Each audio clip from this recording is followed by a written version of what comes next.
Hello, guys. Welcome back to Audible Talents.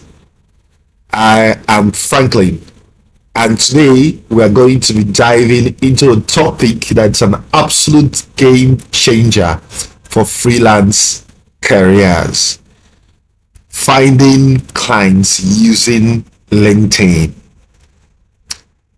Before we jump into the gold mine of opportunities, let's talk numbers.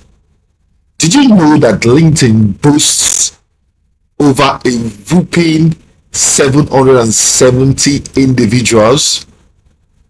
And get this, as of quarter two of 2023, there are more than 61 million companies listed on the platform. That's a treasure trove right there. So, if you've been wondering how to leverage LinkedIn to supercharge your freelancing career, you are in the right place. Today, I've got not one strategy, but two astounding strategies to help you effectively use LinkedIn to find those dream opportunities. Don't even think about clicking away because you won't want to miss these tips.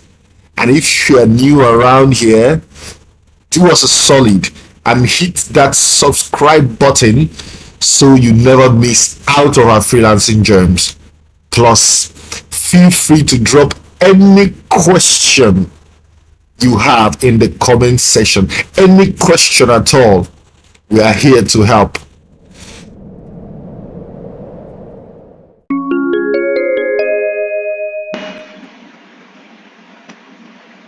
Hello, guys. So the first part that I'm going to talk about when actually looking for leads on LinkedIn is to search for jobs.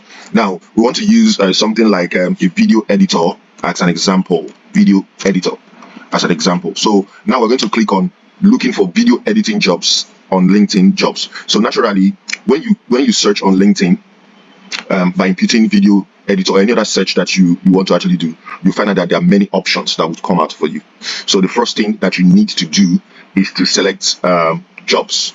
So when you click on jobs, by the way, what I'm trying to teach you now is the front door method. The front door method to actually land yourself a job.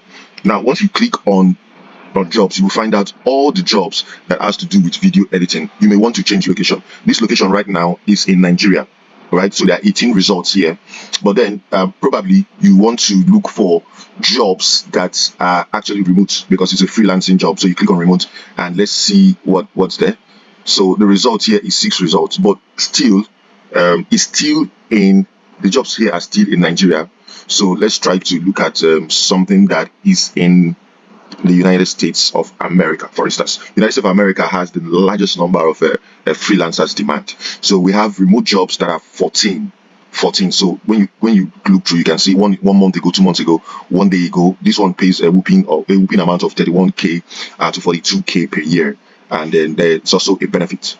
So you can actually, as a video editor, you can actually click on any of these jobs and apply directly to them, and you definitely get response. There's also what we call the easy apply on LinkedIn, where once you click on this easy apply, it will just apply with your LinkedIn profile straight up. You don't need to get up any CV, and many people actually land themselves job using. So you don't have to use Upwork always or alone to look for jobs as a freelancer. So if you scroll down, you have many opportunities. You can even see where they wrote about freelance video editor.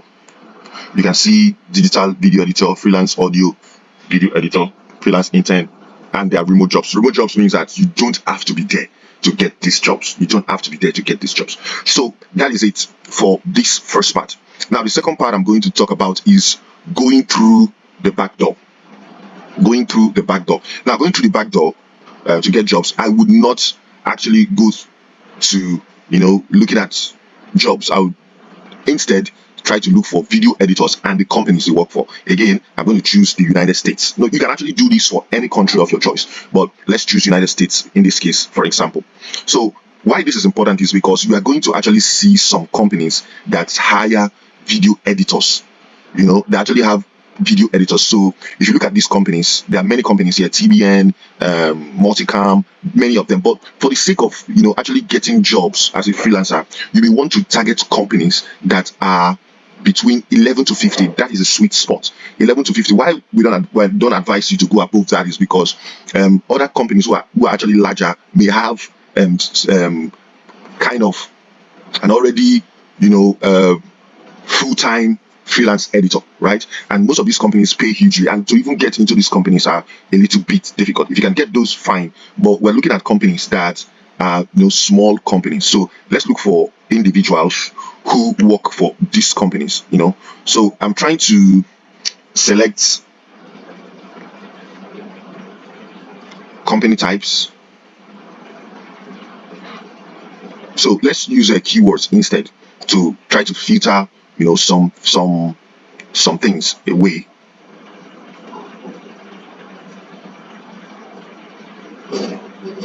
So we are specifically looking for only video editing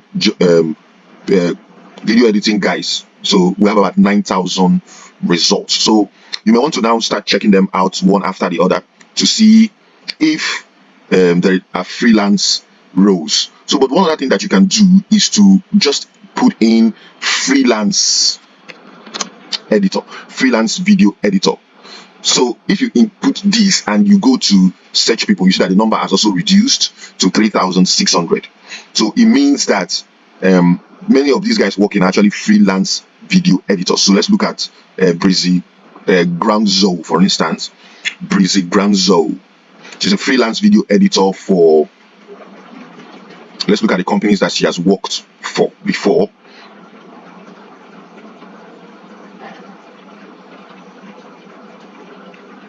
So she has worked full-time for Makeout. Now she's doing freelance. So there are some companies here. You see the Scheme, for instance, they need a video editor. They actually use a video editor. You see Refinery 29, they use video editor. So you may want to check out these companies, whether they fall into the category of 11 to 20 to 50 employees. Okay. This is 217. This is a big company. The Scheme is a big company. This is also a big company. So TBN Broadcasting Network is also a big company. So you can see that there's some big companies here.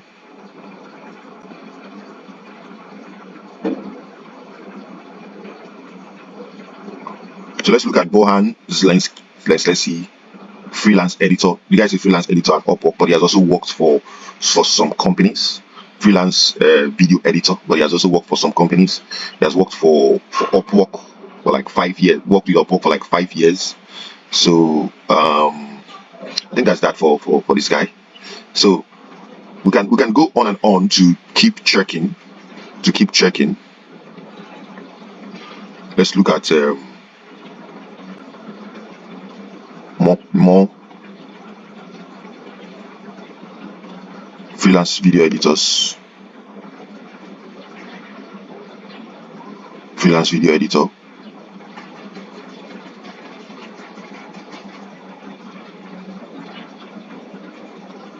So companies like Craft Sports, some company like Craft Sport here, they actually use freelance video editors. You can take note of this company. You can also take note of, let's see, 60 Pictures Limited. Okay, she's the owner here, and you see there's some companies here that you don't even know about. Quite a number of them. So you can actually look at all these companies and decide to pitch them directly. Decide to pitch the owners directly, and to actually pitch the owners directly, this is like 226 employees, but we know for certain that they actually employ freelance editors. So you may want to check if they have an HRO. So yes, they have an HRO. Yeah, sports event manager. Okay, there's no place where they actually highlighted HRO. Let me just type in human resources.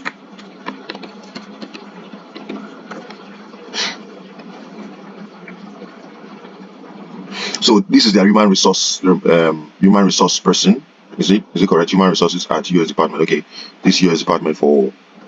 So they actually don't have a resource department. So The next department you may want to look at is marketing, because social media marketing, that's why they need video editor. So you may want to look at marketing and try to pitch any of the marketing guys here and ask them nicely for a role if there's an opening. And if you can send your CV across to as many as possible, there are chances that you might land yourself a job. So you don't really need to wait wait for jobs to be posted on Upwork. You have to go out yourself. It's called an outbound method. So you can do this as many as you want every day. You can decide to set a record of like 10 companies to reach out to every day. I hope this helps you to move away from looking for jobs on crowded platforms and actually going outbound. Let me know if this helps in the comments section right away. Hello guys, welcome back. Hope you had a wonderful time looking at that. In the next episode, we are going to be talking about how you can actually generate emails in case you want to start sending cold emails and you don't want to reach out on LinkedIn. We're going to talk about tools, we're going to talk about message structure, and we're going to talk about a successful cold emailing. I'm going to advise how you should send your email so that they don't land in the spam area. Don't forget to leave us a thumbs up, a like, or share these to any of your friends you think they would need this content.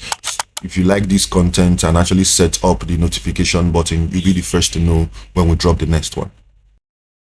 If you think that what we have actually done has touched you, please send us a thanks just by clicking on the way you see it on the screen. You can give whatever you can, 400, 1,000, 2,000, and we would really appreciate this so that we can keep this content going. Thank you.